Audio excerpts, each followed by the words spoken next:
Magluto naman tayo ng chicken curry with gata and with peanut butter. So sa isang pan, maglalagay tayo ng oil. Sa akin, coconut oil. Magsasaute tayo ng sibuyas, luya at syempre bawang. After 3 minutes, ilagay na rin natin yung bell pepper.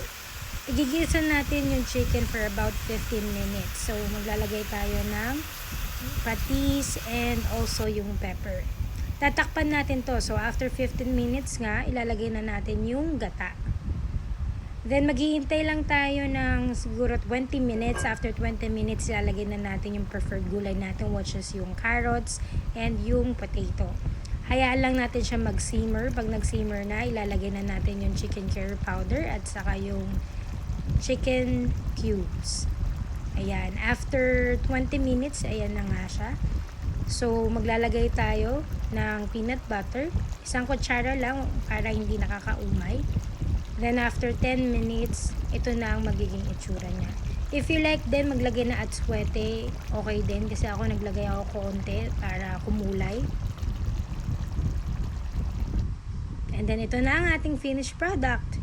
Maganda siya or masarap siya pag haluan mo ng sili or itambal mo siya sa favorite white rice. Bye! Good luck!